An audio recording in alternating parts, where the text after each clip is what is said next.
if you're coming here planning on staying for a while and you're looking for love, you're looking to date around and find your person, don't do it. Alright guys, go and check out this compilation video. Here we go. Black women, don't come to Medellin if you are a pick-me and or male-centered. Because I'm going to hold your hand when I tell you this. You are not the preference. They are not looking for us here. You will be disappointed and get your feelings hurt. Now, I'm not saying don't come to Medellin, period. I love Medellin. It is such a great city. If you're coming here planning on staying for a while and you're looking for love, you're looking to date around and find your person, don't do it.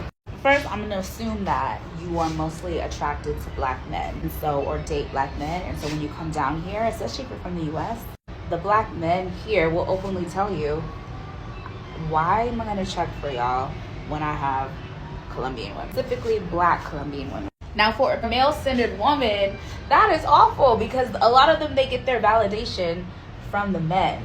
Some Colombian men, they also will fetishize you because they're not used to, I don't know, dating black women, specifically black foreigners.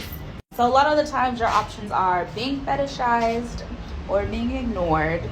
Of course, there's exceptions to the rules, but time and time again, I have talked to women that come down here and they can't stay here long term because they are looking for something real. And then they're absolutely disappointed when they realize, oh shoot, they can't get what they're looking for here. I don't get it. Why are you surprised that black men are literally running away from you and choosing to date in different parts of the world? And then you're pretty much following these guys, or, you know, inadvertently you guys cross paths and you're wondering why they're not interested in you. The whole reason why they left to begin with was to run away from you, right? It's just crazy because they really think there's a demand for quarrelsome, westernized modern women that have an attitude and they're out of shape, right? Let's keep it real. These Colombian women, they're trained to be wives. They're submissive. They know how to cook. They know how to clean. They're in shape, right? Fitness and their physical appearance. Hey, you know, these Colombian women, let's keep it real. Yeah, they're definitely giving these black women a run for their money. I'm just saying. So why not bring your A game if you're going to go to Colombia and perhaps find a man? And ladies, take him to the dealership, right?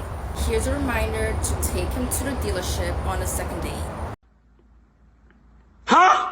Take him to the Mercedes-Benz dealership. Let him get your brand new car. We are at dealerships, okay? We're not at the restaurants. We're at the dealership on the second date. Take him to the dealership. Okay? Toodles. Absolutely insane. This is why men are grabbing their passports and checking out when it comes to dating, or just not dating at all, protecting your peace, because you got to deal with nonsense like this. Getting comments on my videos about how women want to decenter men from their lives, but they're married to a man so they can't. And I just want to say that that's not at all true. You can decenter men while very much so being in love with and in healthy partnership with a man. Decentering men is not about removing all men from your life. It's about prioritizing yourself and what is right for you in your life without concern about a man's perception. Well, you could be married to a man, and whenever you get dressed in the morning, you're getting dressed for yourself, not for what he likes. Your life decisions are more influenced by your own thoughts and opinions rather than your husband's. No longer cater to the male gaze. Stay strong in your boundaries around men. And you listen to your own intuition and wisdom over what a man has to say. We don't have to totally get rid of men in our lives because men can be valuable participants in our lives without being the center of our lives. The mental gymnastics is nasty work. Absolutely nasty. So you're basically saying that women should decenter men. Meanwhile, they're married to a whole man. Like, this has to be one of the stupidest things that I've ever heard. You're basically saying to be selfish in a marriage, thinking that the marriage is going to last. If anything, she's just setting up women to be single. Like if you were to do it in a bar, right? There's a chance that the person you're approaching is in a relationship or they're just not in the mood to talk. I think we've all been there, right? Like you've gone out with your friends and you're like, this is about me and my friends, this is not about other people tonight. And so I really think going to these dating events is such an untapped opportunity for men. I'm here to tell you right now, we don't care. Let me tell you something. We don't care. And it's crazy to me because women's tickets for events sell out so quickly all the time. I've seen events where the women's tickets sell out within 15 minutes, and then men's tickets are still available until like an hour before the event. It's crazy. So yeah, I think I really believe in dating events, especially because I think there's actually way more manners in dating events.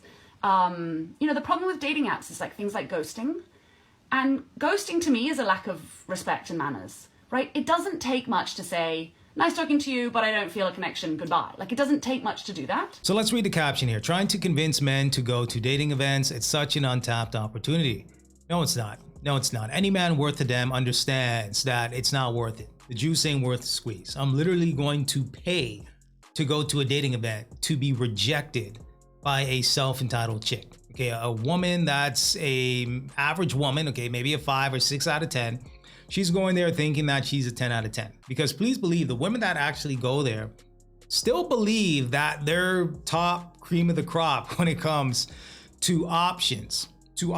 Okay, not realizing that they're desperate AF when they go to these dating events. I'm just saying.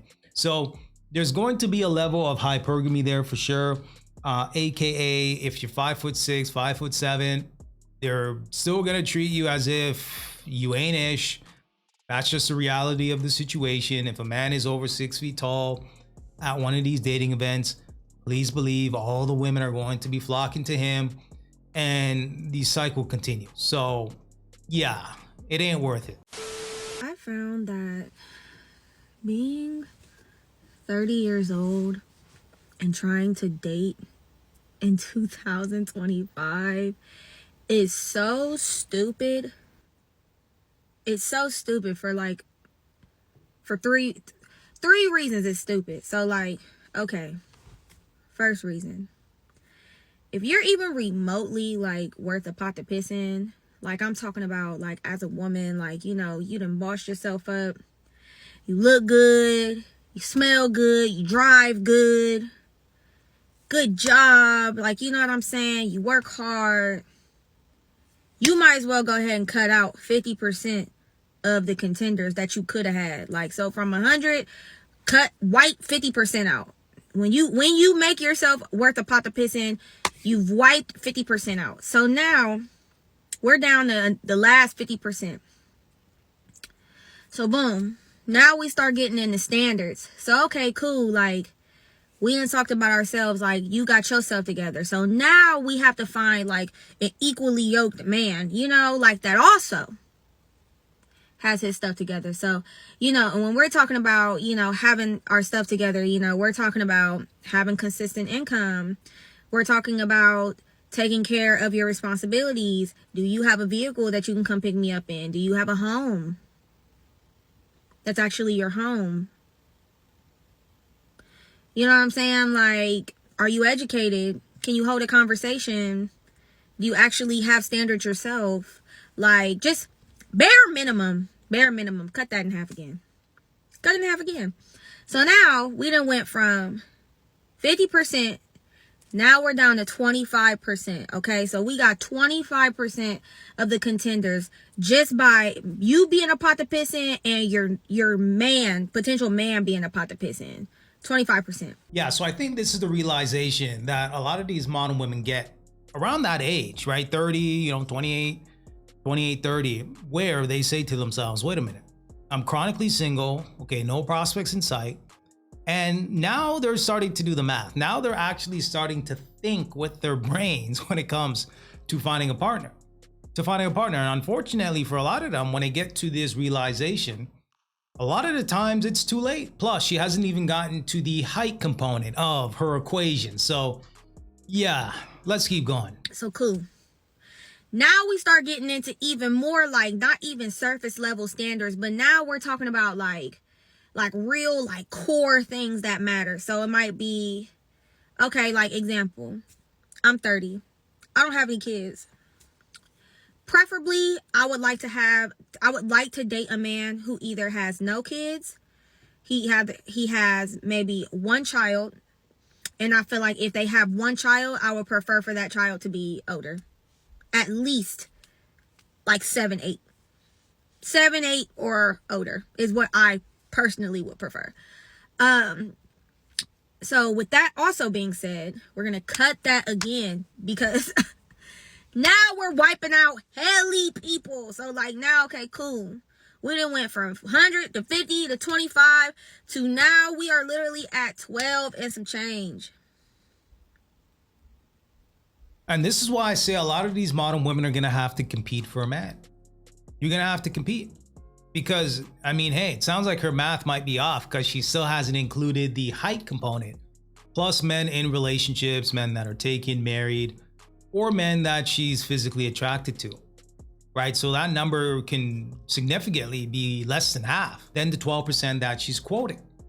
Right? So, again, these women are going to have to compete. You got more and more men today grabbing their passports more than ever before.